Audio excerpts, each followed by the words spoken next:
A Chegada é aquele raro exemplo de ficção científica que troca o barulho das explosões pelo silêncio do pensamento e vence a batalha sem disparar um laser. Dirigido com precisão cirúrgica por Denis Villeneuve, o filme acompanha a linguista Louise Banks, interpretada com delicadeza e profundidade por Amy Adams, convocada para uma missão que foge completamente do clichê: compreender, não combater. Quando misteriosas naves surgem em diferentes pontos do planeta, a humanidade entra em alerta máximo. O que se segue, porém, não é uma corrida armamentista, nem um espetáculo de destruição, mas um exercício radical de escuta. Louise é chamada justamente porque o verdadeiro desafio não está na tecnologia alienígena, e sim na linguagem, na capacidade humana de entender o outro, sem projetar seus próprios medos. Aqui a ficção científica funciona como lente filosófica. O filme pergunta o que acontece quando o primeiro contato não é uma invasão, mas uma conversa. Ao invés de nos guiar por trincheiras e estratégias militares, a chegada nos conduz por símbolos, significados e silêncios. É uma história sobre comunicação em um mundo que fala demais e escuta de menos. Sobre como palavras moldam pensamentos e sobre como compreender algo novo pode transformar completamente nossa percepção da realidade. Com uma atmosfera contemplativa, trilha hipnótica e uma abordagem emocionalmente poderosa, o filme prova que o gênero ainda tem fôlego para contar histórias profundamente humanas, usando alienígenas não como ameaça, mas como um espelho. Ficção científica aqui é ferramenta para falar de tempo, escolhas e da beleza e dor de compreender. Ficção científica é um dos meus gêneros preferidos dentro do cinema, da literatura, porque a gente não está apenas atrelado e ancorado em horror, violência, batalhas, tecnologias, lasers, armas futurísticas. Não, a gente está falando sobre algo muito poderoso em termos de carga emocional nesse filme, tá? A gente usa sim a ficção científica aqui como um pano de fundo, mas para falarmos de algo muito profundo, algo que eu não vou falar agora para não entrar em spoilers, a gente vai falar sobre isso na determinada parte, porém, esse filme é tão bonito, tão belo, tão delicado, tão sensível para falar desses temas que é difícil não se emocionar já nos primeiros minutos do filme. Mas ele também tem uma espécie de reviravolta, que faz com que a gente seja pego de surpresa, mas é uma grata surpresa, porque a mensagem que esse filme transmite é muito poderosa e vai ficar conosco para sempre. Então, se você nunca viu esse filme, para o vídeo agora, assiste o filme A Chegada. Esse filme vai transformar a sua vida e a forma com que você enxerga filmes de ficção científica. É belíssimo, é incrível e é impecável. Peço que você faça isso. Caso você já tenha assistido esse filme, te convido a ficar aqui, prepara o teu lencinho, porque a gente vai contar a história inteira do filme com spoilers e a gente vai trazer algumas interpretações aqui de simbolismos, metáforas, percepções que eu tive, algumas curiosidades. No final disso, a gente volta para debater aqui nos comentários, fortalecendo essa comunidade. Vem comigo. Quem vai precisar de lencinho sou eu, na verdade. Vambora. Eu sei que você já está aqui sabendo que vai tomar muito spoiler, mas eu quero fazer um outro aviso. Se você é pai, se você é mãe, talvez esse vídeo tenha um grau de sensibilidade muito alto aqui para você, tá? Eu quero fazer esse alerta. Ele tem um tema mais delicado pra gente abordar aqui, né? O filme, ele é uma aula de cinema, tá? Ele já começa com uma direção muito poderosa, né? A câmera descendo aqui do teto da casa da Louise, emparelha com a lente, nossa, assim, fica aquele plano panorâmico mostrando a casa da Louise, uma casa bonita, mas é um começo bem melancólico. E, apesar do filme ter um elenco absurdamente bom, muito bem dirigido, um roteiro muito perspicaz, é uma adaptação de um livro, né? E ainda tem a direção incrível do Denis Villeneuve. Aqui, em vários momentos do filme, mas aqui especificamente, acho que essa cena não teria o mesmo peso se não fosse pela trilha sonora de Jóhann Johansson. Cara, essa trilha sonora aqui escolhida para esse filme é absurda. Ela é arrebatadora, assim. Se você desliga a cena do filme, bota só um fone de ouvido e escuta só a música, ela meio que conta uma história muito melancólica por si só, sabe? É muito bonita também.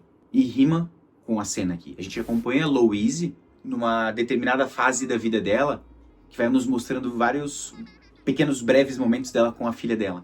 O momento em que ela chega ao mundo, né, em que ela nasce, ela pega a criança no colo pela primeira vez, a criança crescendo, brincando no jardim da casa, entrando na fase da adolescência, aquela fase mais rebelde, Tem até um certo momento onde ela fala eu te amo pra mãe, depois já volta para um eu te odeio, aquela fase birrenta, né, do adolescente. E já corta também para uma cena dela no hospital, recebendo uma notícia que tem uma doença muito rara. Corta a cena, ela já tá carequinha, recebendo aqueles tratamentos pro câncer. Tem até uma rima visual aqui muito bonita e chocante ao mesmo tempo, porque mostra a Louise botando a filha para deitar na cama, pequena ainda, e ela bota a cabeça no peito dela assim para escutar o coraçãozinho dela, para escutar a respiração dela, e depois já volta para outra cena com a filha deitada na cama do hospital, né, sem cabelo, debilitada assim, né, com um rosto com uma maquiagem muito boa, inclusive, né, para dar aquele aspecto de doente, de que tá enfrentando essa luta há muito tempo. E a mãe também tá ali, com a cabeça deitada no peito dela, só que a expressão já é outra. Aqui a gente entende que ela perdeu a filha dela pro câncer e ela se isolou do mundo. A escolha do diretor aqui para mostrar de forma visual e não verbal esse isolamento é muito perspicaz. Ela é professora, né? Ela trabalha como linguista, então ela leciona numa faculdade e quando ela tá caminhando pelos corredores da instituição, plano de fundo, várias pessoas vendo alguns noticiários, as pessoas até que se acumulando perto da televisão, e a câmera vai acompanhando ela afastada do público, né? Como se ela tivesse num mundinho paralelo dela. Ela entra na sala de aula, sala bem vazia, poucos alunos, ela até pergunta, cadê o pessoal, né? A galera começa a receber algumas mensagens no celular, uns apitos, notificações no computador. Ela pergunta, o que está acontecendo? Um dos alunos vai lá e pergunta para ela, professora, a senhora pode ligar a televisão pra gente? Bota no noticiário, tá todo mundo meio preocupado. Ela vai lá, empurra um quadro, liga a televisão e o noticiário não mostra pra gente nessa hora o que tá acontecendo. A gente só ouve o noticiário falando que alguém chegou na Terra, algo chegou na Terra, uma espécie de invasão alienígena. Aparentemente, naves chegaram na Terra e pararam em 12 pontos específicos do planeta. Pontos bem aleatórios, assim, não são muito estratégicos militarmente, não. Eles são, tipo, nos Estados Unidos, inclusive, parou em Montana. Aqui começa a nova jornada da Louise, né? Uma personagem que era uma professora, uma linguista, aparentemente vivendo uma vida bastante melancólica, bastante solitária, até que tudo muda com a chegada dos alienígenas. O Coronel Weber, interpretado pelo Forest Whitaker, chega na instituição onde ela trabalha, oferecendo a oportunidade dela fazer uma tradução. Ele coloca um equipamento de áudio na mesa dela, que tem uns efeitos sonoros bem estranhos, não parecem ser produzidos por humanos, e aí ele pede para ela traduzir. Ela fala, não sei do que se trata, é dos ela nem fala, né, dos alienígenas, ela fala, é disso? E ele pergunta, você consegue traduzir? Ela falou, eu precisaria ter uma proximidade, né, porque tradução não basta só ouvir, eu preciso entender, né. Daí ele fala assim, mas tu não precisou disso quando tu nos ajudou a traduzir sobre um conflito persa específico lá. Ela falou, é diferente, né, porque eu já conheço o idioma, para mim é mais fácil traduzir, isso aqui é um idioma que eu não conheço. Enfim, eles falam assim, a partir do momento que eu sair aqui da sala, acabou todas as chances, eu vou procurar outro que possa traduzir. Ela, tá bom, perfeito. Só que essa pessoa que ele fala, que vai buscar para traduzir, ela faz o seguinte para ele, pro Coronel Weber, né? Fala assim, faça a seguinte pergunta para ele. Qual é a tradução da palavra guerra em sânscrito? Só joga assim, beleza. Corta assim, ela tá na casa dela dormindo, do nada, uma barulheira chegando na casa dela, de helicóptero, o exército bate na porta dela, bem comecinho da madrugada, assim, falando pra ela assim, a gente precisa que tu venha conosco. Aqui tu sabe que provavelmente o outro cara que supostamente também era um bom tradutor, talvez não fosse tão bom quanto ela, né? Ela provou o valor dela ali fazendo essa pegadinha e ela é levada assim com o exército para trabalhar lá. Dentro do helicóptero a gente é apresentado pro personagem do Jeremy Renner, né? Que faz o Ian. Ele é um físico e ambos vão trabalhar juntos no contato com os alienígenas para traduzir a mensagem deles. E o que é legal desse filme não é só a parte visual, né? Porque agora a gente chegando ali em Montana, uma visão bonita, assim, quase que dá pra tirar uma foto disso ali e botar como papel de parede, assim, né? Tem a nave da Concha lá no meio de uma espécie de neblina, uma paisagem linda, assim, no campo, né? Tá parada no campo. Todas as estradas que dão acesso àquele lugar estão fechadas, né? O exército cercou aquela região. Só que o interessante não é só o visual da nave, né? O visual da nave ele parece uma concha, assim, sabe? Ele tem um formato bem exótico, é um objeto escuro, não tem detalhes, não tem laserzinho, não tem luzinha, não tem nada, assim. E o mais interessante é que ele não toca o chão, ele tá flutuando sem fazer barulho, sem nenhum tipo de propulsor a jato, nada, só tá ali. O negócio parece um monolito parado ali. Isso já mostra que é uma civilização muito avançada, né? Com uma tecnologia dessa, né? Muito estranho. E é engraçado que todos eles falam, né? Não tem radiação sendo emitida, não tem frequência de rádio, não tem alteração na gravidade, não tem nada. Aquilo ali, cara, do nada, é um negócio bizarro. E tem uma hora que eles mostram assim, um close, né? Da superfície da nave, assim, parece uma rocha, assim, sabe? Parece até um asteroide, só que muito bem polido, né? É muito bonito o visual deles chegando ali, impressionante, e a gente se impressiona junto com a Louise e com o Ian, né? Tipo, que lugar é esse, cara? Que é isso? Que eles estão aqui? E o mais legal é que eles já estão ali há um tempo, o exército já está meio preparado, porque eles sabem assim, ó, de 18 em 18 horas, eles abrem uma espécie de comporta na nave, a gente pode entrar e tentar se comunicar com quem está lá dentro. Depois eles fecham. Só que é interessante que no mundo todo mundo se comunicando, todo mundo meio que compartilhando informações. Mas ninguém avançou, né? Teve gente meio que pressionando a comunicação com os aliens e eles simplesmente são expulsos da nave, sem violência. Só, tipo, como se desligasse a gravidade dentro da nave, as pessoas caem lá fora, ninguém se machuca, mas eles botam pra fora, no tipo assim, cara, não é com vocês que eu quero falar. É muito interessante porque, aparentemente, a força bruta não é o que os alienígenas querem, porque eles não vieram fazer barulho, não vieram fazer baderna, não vieram fazer caos, não machucaram ninguém. Muito pelo contrário. Mostram uns closes em vários lugares do mundo, em específico tem um momento na Venezuela que a nave parou meio que no meio da cidade, assim. Cara, é caos, destruição nos Estados Unidos, a galera invadindo as lojas, quebrando tudo, saqueando tudo, porque acha que é o fim do mundo.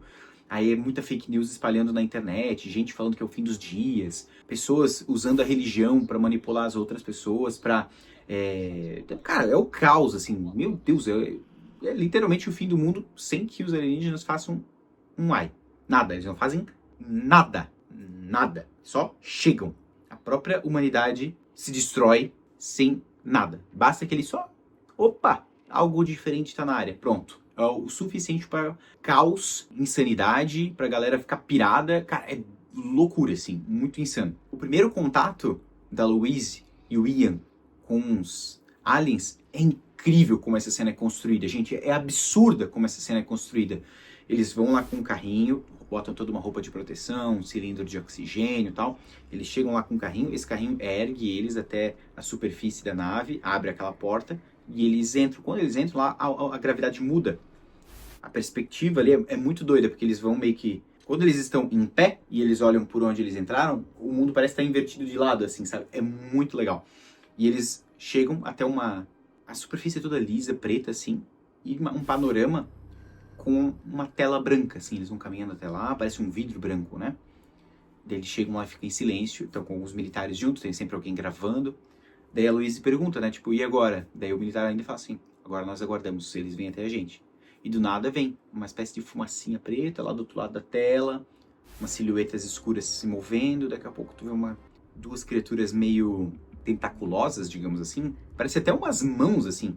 É uma criatura que tem 7 pernas, né? Parece uma mão mesmo, porque tu vê daqui assim, o formato parece uma mão mesmo.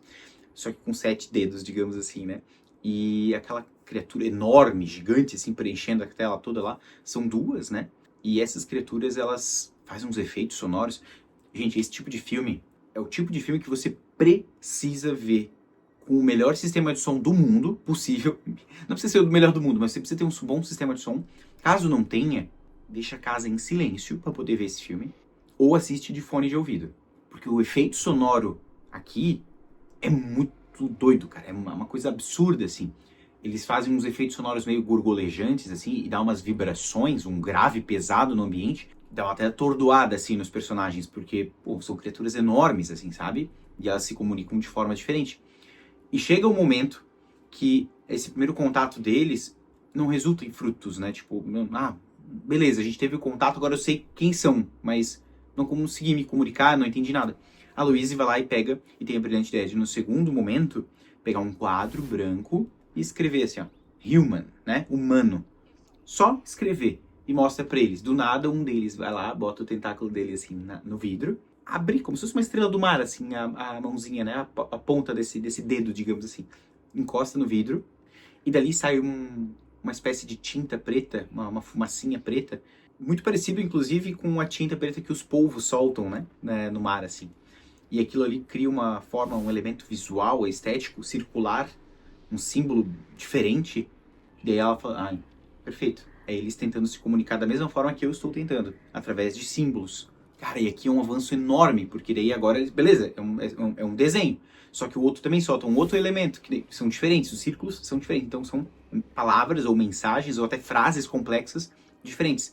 E aqui que entra todo o trabalho da Louise com o Ian, que é físico, né, tentando interpretar o que é isso. E o filme vai avançando de forma que mostra pra nós todo o elemento de paranoia fora da base militar. Porque, cara, geralmente a gente vê nos filmes os militares sendo uns caras meio escroto, meio arrogante, meio, né, prepotente e tal. E o personagem Weber, aqui do Forrest Whitaker, cara, ele é um cara, sim, ele tá numa posição, né, de hierarquia muito alta dentro da patente dele, é um cara... Mas ele ouve os profissionais dele, ele entende, e ele fala ainda assim, olha, o que tu me passou aqui, eu sei que é importante, eu sei que é relevante, mas tu tem que me convencer de que isso que tu está coletando de informações, eu preciso usar isso para convencer outros 12 homens que estão fora daqui, né, provavelmente os mandantes de tudo ali, e fazer eles terem mais paciência. Se tu me fala assim, ó, eu preciso de mais tempo para poder, de fato, traduzir o que eles querem, eu preciso justificar isso para eles, que é quem tá bancando tudo. E beleza. E ela vai tentando, vai conversando, vai fazendo seus estudos. Paralelo a isso, a internet e os noticiários botando lenha na fogueira, porque é só caos acontecendo, né? A economia mundial oscilando, a Rússia e a China botando cada vez mais forças militares perto das suas conchas, né? Que eles chamam de conchas, aquelas naves. Enquanto tudo isso está acontecendo, no íntimo da Louise, ela tem memórias da filha dela. E o tempo todo vai mostrando pequenos fragmentos da vida dela com a filha dela. Momentos que deixam ela meio atordoada. E o massa de ver esse filme pela segunda vez é que aqui a gente pega sinais que na primeira vez passaram muito batidos. E agora vendo pela segunda vez, certas expressões e certas frases têm um peso muito maior, muito maior. Eu vou falar isso mais pro final do vídeo, tá? Mas é muito massa que, tipo, tu vê que ela carrega um fardo que ela ainda não sabe nomear. E a gente também não, ainda. A princípio a gente acha que essas memórias, essas lembranças, faz parte do luto dela, né? Mas é um pouquinho mais complexo do que isso. A gente vai falar depois. Mas ela começa a trabalhar nesses símbolos. Aos pouquinhos ela começa a traçar alguns paralelos que parecem ser frases ou palavras. E o processo vai evoluindo, assim. Ela usa uma espécie de educação linguística que parece estar ensinando crianças, literalmente. Então, para entender o outro, tem que ter paciência e tem que mostrar como ela se comunica. Então, tem um momento dela mostrando Ian anda, ela escreve no quadrinho. Aí o Ian, que eles já sabem quem é, né, porque eles se apresentam, né? Ele vai lá, vai andando de ladinho assim, e aparentemente as criaturas meio que compreendem aquilo. Essas duas criaturas são chamadas pelos humanos, né, de Abbott e Costello. Eles batizam, né? Então dessa forma depois eu vou voltar esses personagens pelos nomes que eles batizaram, tá? Mas a comunicação é super pacífica. Só que essas fagulhas, essas questões das paranoias que estão criando com as informações, chegam num dos membros do exército. Um rapaz está ali meio de canto, um cara bem novo, ele tá ali falando com a mulher dele no telefone, desesperada, com medo, ela falando pra ele assim, tua filha acha que os monstros vão matar o pai dela, e ele já começa a ficar com aquele negócio, assim, sabe? Então um cara que é muito novato, tá com medo, eu não julgo ele pelo medo, mas as atitudes que ele vem fazer aqui de desespero, passar por cima de regras, são bastante condenáveis, né? Porque assim, nada justifica, né? Tu tem o teu lugar no mundo ali e existe, né? Tudo é muito maior do que você, sempre é. E a gente percebe que ele bota a paranoia e o medo dele acima de qualquer coisa. Paranoia é essa alimentada por informações falsas. Olha como a mulher falou, que a filha dele disse que os monstros vão matar o pai. Como uma menina, uma filha pequena, chamaria esses alienígenas de monstros se ela nunca teve a oportunidade de ter o contato? E ninguém mais fora dali do exército viu. Por quê?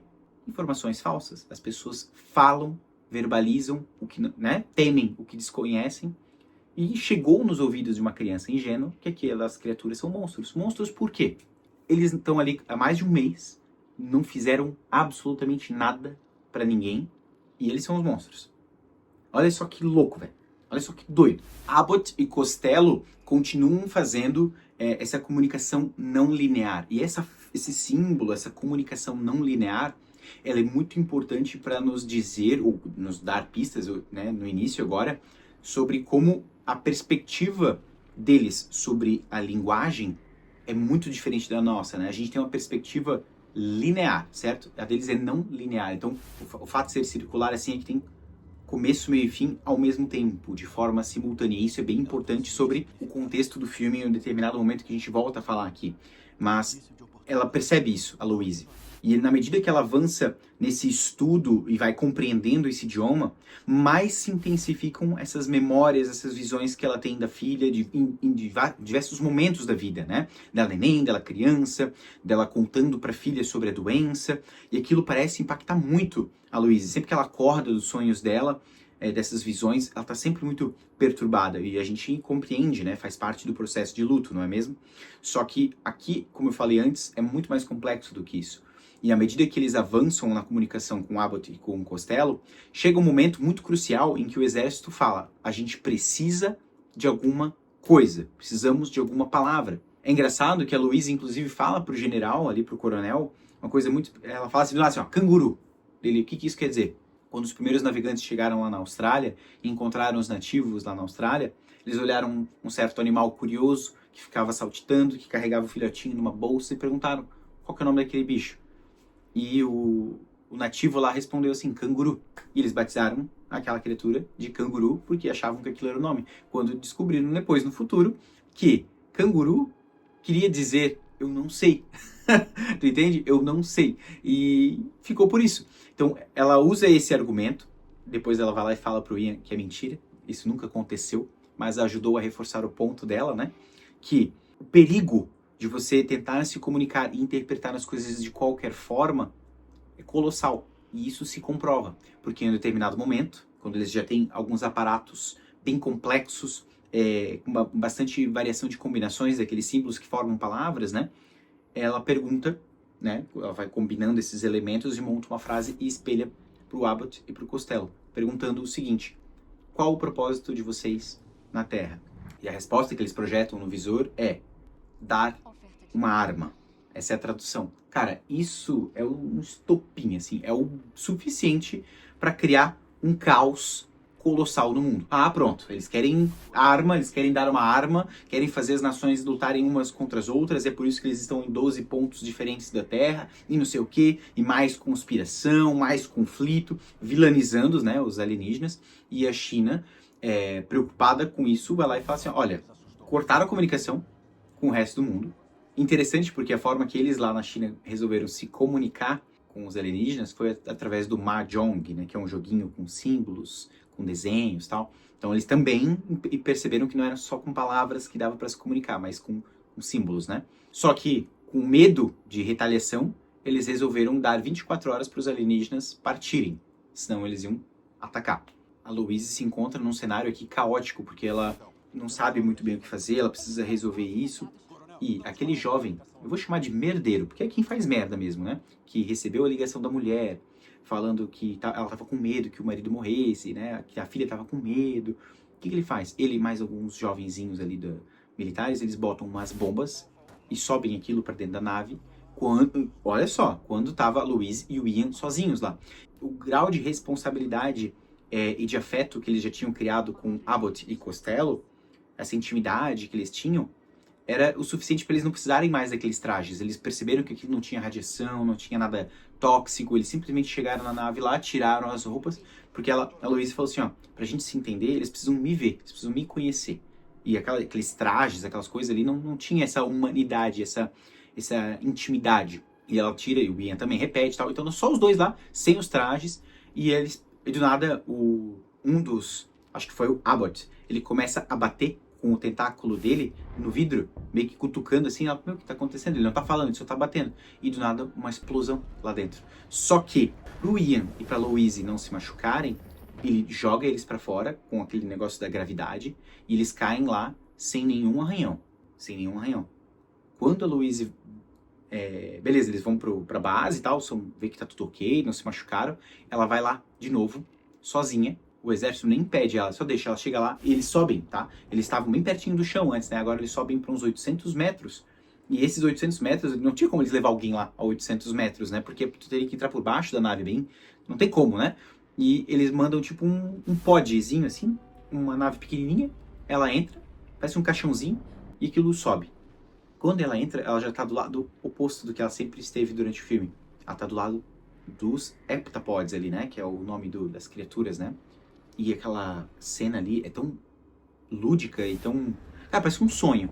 Ela tá com os cabelos assim, meio que... A gravidade, né, diferente ali, uma névoa branca. A superfície onde ela pisa é diferente.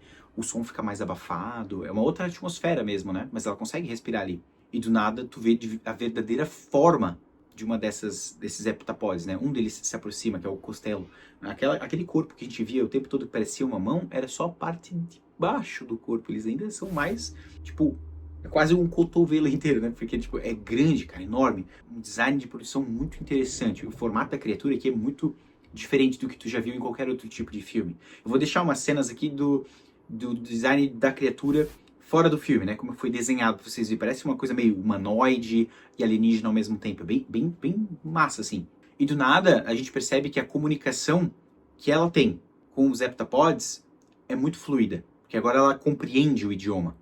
Totalmente de forma não linear, mas ela compreende. E ela pergunta, onde está o Abbott? E ele responde, né? O Abbott está em processo de morte. Ou seja, ele está morrendo. Porque provavelmente ele se sacrificou para salvar ela e o Ian naquela explosão. Aí tu pensa, pô, agora é hora de retaliação, né? Agora eles vão matar os humanos porque são os escrotos. Não, muito pelo contrário. Ela pergunta, o que vocês querem aqui? E ele fala... Meu, essa cena dele falando que é muito doida, porque os efeitos sonoros, como eu falei antes, cara, bota um fone de ouvido, cara, vê essa cena com o melhor som possível, porque é muito doido. Os efeitos sonoros dele falando, ele é muito doido, porque ele não fala, né, não tem uma boca pra falar, mas ele emite uns sons e solta aquelas tintas formando símbolos. E aí, a legenda que aparece pra nós, tanto em português quanto em inglês, é que eles vão ajudar os humanos agora, que essa ferramenta, na verdade...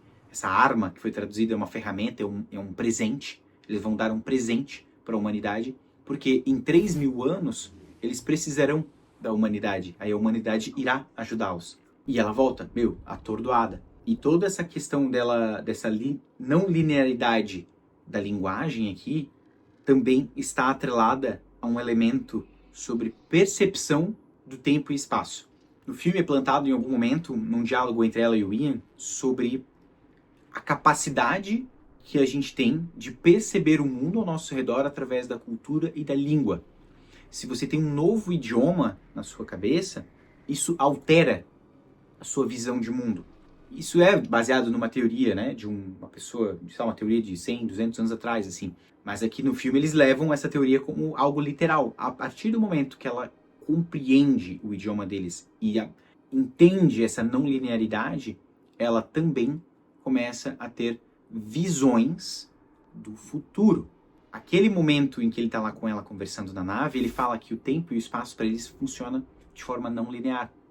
Ela pergunta como vocês podem prever o futuro. A gente não prevê o futuro. A gente se lembra do futuro. São memórias de um futuro. Cara, e aqui tu tem que sentar e respirar fundo, porque agora tu vai levar um monte de informações que tu não estava preparado. Porque todas aquelas memórias do filme dela com a filha não são memórias do passado. Na medida em que ela começa a ter uma imersão naquela língua, naquele idioma, ela começa também a ter pequenos vislumbres da capacidade que esses aliens têm sobre memórias do futuro. Tudo que ela viu sobre a filha dela ainda vai acontecer. Tu entende? Agora eu vi o filme pela segunda vez, né? Agora aquelas reações dela, do tipo, dela confusa, não era de luto. Ela chega até a verbalizar em algum momento, quem é essa menina que eu tô sonhando? Sabe? Caramba, então, tipo, o começo do filme é literalmente o início da jornada dessa filha dela no mundo. Porque aquilo ali ainda vai acontecer. Você está me acompanhando? Ela acabou de perceber que ela sabe que no futuro ela vai ter uma filha e que a filha dela vai ter uma doença terminal e ela escolhe isso.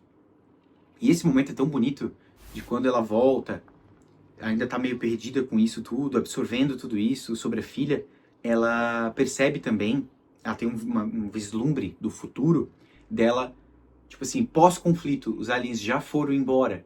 Aquele cara, líder dos exércitos da China, chega pra ela, fala assim, ó, vim aqui pra te conhecer pessoalmente. Ela, ué, por quê, né? Que honra, por quê? E ele fala, porque eu queria conhecer presencialmente a pessoa que ligou no meu número particular e fez eu mudar de ideia e impedir os ataques das naves. Ela, desculpa, mas eu não tinha teu número particular. Como assim? Ele pega o celular dele, mostra o número dele particular pra ela e fala assim, agora você tem.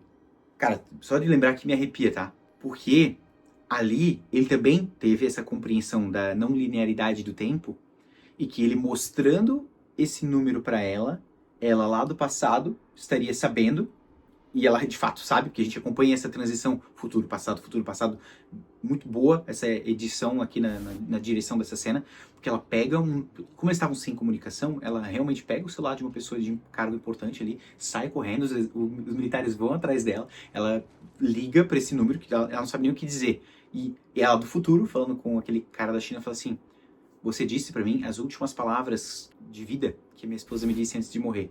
Ele fala em mandarim pra ela, no ouvido dela. E nessa cena do que ele tá falando, não nos mostra o que ele fala, de fato, o que ele quer dizer. Mas ela vai falando em mandarim pra ele no telefone aqui, no passado, digamos assim, no presente, onde a gente acompanha a ordem do filme. E ela lá do futuro, só recebendo essas informações. E ela faz, o ataque cessa, os alienígenas vão embora, e o tal do presente que eles dão para a humanidade, fica subentendido que seria essa língua deles, esse idioma. Depois ela sai dali do camping militar, publica o livro sobre os heptapods e sobre o idioma deles, meio que ensinando as pessoas a aprenderem a falar aquele idioma, porque a partir do momento que todo mundo ali souber esse idioma, a percepção sobre o tempo de todo mundo vai mudar. Porque daí tu vai enxergar o tempo de uma forma não linear. E sabendo disso, ela abraça o Ian, eles acabam ficando juntos e nos mostra em breves momentos deles se casando, né, ficando juntos, e ele abraçando ela perguntando assim, você quer ter um filho? E ela já sabia o que iria acontecer no futuro. Mas ela acolhe e ela diz que sim. E a música que estava lá no comecinho do filme volta aqui de uma forma poderosa, enaltecendo essa cena do tipo, se você soubesse o que aconteceria com você no futuro, você faria algo diferente? A pergunta para ela é ainda mais específica. Você sabe que se você tiver uma filha, em algum momento ela vai ter câncer, ela vai morrer ali perto dos 20 anos. Ainda assim você quer ter? Ela escolhe que sim. Porque aqueles pequenos momentos, aqueles breves momentos de felicidade que ela teve, eles vão ter um fim. Mas ela escolheu vivê-los. O filme não nos mostra, depois que as naves somem, né, que elas dissolvem de uma forma meio... parece que estão condensando no ar, assim, muito massa. O filme não nos mostra o que vai acontecer de agora em diante. De tipo, o tal do presente a gente sabe que é a linguagem. Isso vai impactar a humanidade de alguma forma, mas o filme não nos mostra isso já acontecendo. A gente fica ali no imaginário, se quando acontecer, como, o que vai acontecer. Mas não deve ser um processo rápido, né? Mas isso já mudou, sim, a vida da Louise. E essa cena dela descrevendo que ela abraça e acolhe esse destino dela é tão bonito, é tão poderoso, cara, que é impressionante. A atuação da Amy Adams aqui é brilhante, tá? E não tem como não se emocionar, porque tu sai desse filme pensando, cara, o filme não é sobre alienígenas, não é sobre uma invasão alienígena, não é sobre guerra, não é sobre conflitos, é sobre comunicação. Você percebe que todos os problemas que acontecem, todo o caos, destruição e morte que acontece no globo é por conta da falta de comunicação ou por conta de uma comunicação violenta, uma comunicação que busca passar informações erradas, informações falsas. Aquele caos todo que aconteceu não precisava acontecer. O medo falou muito mais alto, o medo do desconhecido. Eu não julgo quem sente o medo, né? Imagina, tu tá na tua casa, vivendo teu dia a dia, do nada uma concha gigante pousa no meio da tua rua e fica ali. Lógico que tu vai sentir medo. Mas, pô, os caras estavam mais de um mês ali, nem se mexeram. Estavam se comunicando com os responsáveis de cada nação. Estavam respondendo. Tendo uma dificuldade na comunicação? Sim. Mas quem estava com pressa era a humanidade, em querer resolver logo, porque estavam com medo, porque as pessoas estavam se desesperando. Por quê? Sabe? Então, a comunicação, a partir do momento que eles se fecham, param de se comunicar com as outras nações, é que corria um risco muito grande de atacarem essas criaturas, e talvez elas nem retaliassem, talvez elas só fossem destruídos e ok. Só que eles não teriam dado o tal presente que eles dariam para nós, que talvez mudaria nossa sociedade para melhor, e também não teríamos a chance de ajudá-los daqui a 3.000 anos. Beleza, a gente pode ter um pensamento super mega egoísta e falar assim, ó, eles que se danem 3.000 anos, o problema é deles. Mas a gente não botou na balança o peso que esse presente teria na nossa vida. Aí a gente também pode refletir aqui e filosofar se realmente é um presente ou uma maldição, né? Você ter um domínio da não linearidade do tempo sobre o teu passado, presente e futuro, e se você souber o seu destino, como isso pode ser? Porque a gente não sabe se, a partir do momento que ela sabe do destino dela, ela realmente escolhe aquilo ou ela aceita. Porque no filme não nos fala que aquele destino, ele é mutável. Tipo, eu sei que eu vou morrer num acidente de carro, então naquele dia e tal horário eu não vou sair de casa. Isso não é explicado no filme. Talvez até fique subentendido que ele não é mutável, porque aquele momento em que ela tá no futuro, conversando com aquele cara poderoso lá da China, lá ela tá meio confusa, ela, né, tipo, para pensar comigo, ela descobriu isso hoje. Hoje descobri sobre a questão da não linearidade, certo? Decidi viver minha vida. Chega um determinado momento, ela vai estar lá nessa festa, nessa premiação, né? Então ali ela deveria saber. Por que nessa conversa dela com esse cara da China, ela se mostra tão desinformada sobre o tema? Minha percepção é de que aquilo ali, sobre as percepções que nós temos, não é tipo assim um mecanismo tipo assim, ó, funciona, pronto, agora desbloqueou uma habilidade, já sei de tudo. Eu acho que é uma coisa que ela funciona como estava funcionando durante o filme com a própria Louise, em pequenos fragmentos de sonhos, lembranças, até uma espécie de confusão mental mesmo, né? E talvez isso seja a representação lá, tipo, ela tendo meio que uma espécie de déjà vu mesmo. Será que então aquilo que aconteceu era esse momento, então. Sabe? Tipo, como se estivesse só fazendo download da informação naquele momento. Então, eu acho que não é um furo de roteiro, eu acho que é só uma questão de percepção mesmo. Cara, é difícil sair desse filme e depois não ficar debatendo assim, eu tomaria essa decisão? Existem pessoas que podem interpretar como a Louise sendo egoísta. Em ter essa informação, não contar pro Ian, quando ele pergunta, vamos ter filho? Porque ela só conta depois. No filme mostra, numa cena dela conversando com a filha, que aparentemente ela se separou do marido. E esse marido não mostra o filme inteiro. A gente só vai descobrir que esse marido, nas memórias dela ali, era o Ian lá no final do filme. Porque daí ela estava tendo memórias do futuro, que um dia ela se casaria com o Ian, um dia ela teria uma filha com o Ian, e um dia ela contaria pro Ian tudo isso que ela sabe. Ela sabia que a filha teria câncer, ele sabia que ela ia morrer. Ele não consegue lidar com isso e eles se separam. Por isso que eu digo, tem pessoas que acham que essa atitude da Louise é uma atitude egoísta, dela não ter contado e ter escolhido ter filho mesmo assim, né? Mas eu não consigo julgar nenhum nem outro. Porque eu me coloco também, né, no lugar do Ian e penso assim, meu Deus, eu vou lá, me caso com uma pessoa, pergunto, vamos ter filho? Vamos ter filho. E depois, quando minha filha tá ficando doente, ela vai me falar assim, eu sabia que isso ia acontecer. E eu escolhi, sozinha, que a gente teria essa criança igual. É difícil se colocar nessa situação. Eu quero saber de vocês, o que vocês fariam se vocês tivessem a capacidade de saber o destino de alguém que você ama, né? Ou até o seu próprio destino. Ou você é daquela pessoa assim, eu prefiro não saber. Mas caso você soubesse, você acolheria isso também, como a Louise fez? Abraçar o destino? Ou você faria de tudo para tentar mudar isso? Você viveria de uma forma diferente para tentar mudar algo que você não sabe, mas talvez possa ou não ser mudado. O massa é que quando acaba o filme, né, tem uma cena que vai entrar os créditos, aparece o título do filme. Eu não tinha me ligado que no começo do filme não aparece o título, só começa a história da Louise e tudo mais. Mas agora, vendo pela segunda vez, eu percebi que aparece o título do filme bem no final, Arrival, que é a chegada. E agora me dá a entender que a chegada não é a chegada dos heptapods, né, dos alienígenas. É a chegada da filha dela, da Hannah. E é legal que mostra no filme o nome dela, Hannah, que é um nome que é um palíndromo, né? Tipo, você lê de trás para frente, ele também continua sendo Hannah. Mais um simbolismo sobre essa não linearidade, né? De começo, meio e fim, né? Acho muito legal essa sacada.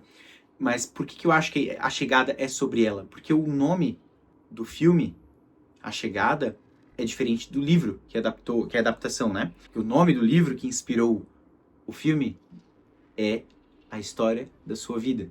No começo do filme, a gente tem aquelas cenas contemplativas, né, da casa da Louise, e tem a voz dela falando, aqui começa a sua história. Só que quando aqui ela fala, aqui começa a sua história, ela não tá falando daquele momento ali da morte e tudo mais. Tá falando de quando ela entra em cena, a própria Louise, acontece todos os eventos, aí ela é chamada pelo exército para trabalhar naquele lugar, e as coisas vão acontecendo. Então, a história da vida dela é quando a mãe passa por toda essa jornada, tem a compreensão que um dia ela vai ter uma filha, e essa filha vai morrer, mas ela decide abraçar, escolhe seguir por esse caminho, abraça esse destino, e ali, de fato, começa a história da Hannah. Cara, eu acho esse final aqui, ó, uma obra-prima. Então é isso, meus amigos, eu espero que vocês tenham gostado desse vídeo. Quero saber a opinião de vocês aqui embaixo, tá? O que vocês acharam do vídeo, principalmente, e do filme, caso vocês já tenham assistido. Esse filme mexeu com vocês da mesma forma? Vocês tinham percebido essas questões tão complexas? Sempre que tem algo relacionado à alteração do tempo, né, viagem no tempo, ou essa questão de passado, presente e futuro, é perigoso, porque se não for bem escrito, pode gerar uma confusão bem grande aqui no espectador, né? Mas eu acho que ele é bem redondinho, ele se auto-explica sem se tornar expositivo. E eu acho ele muito bonito, muito sensível. Chorei bastante vendo esse filme, é difícil tu não se emocionar com vários momentos. Tive que me preparar bastante aqui para não chorar durante esse vídeo também, tá? Porque as cenas são muito tocantes, quando se trata do relacionamento da Louise com a Hannah. Cara, é um show de interpretação. Gente, obrigado por terem ficado comigo até aqui. Se tiverem gostado do vídeo, peço que tenha aquele like. Caso tenha caído de paraquedas nesse canal, peço para você se inscrever. Deixe aqui nos comentários sugestões de filmes, porque as sugestões de vocês com certeza vão virar vídeo aqui no canal. Um beijão, fiquem com Deus e até a próxima.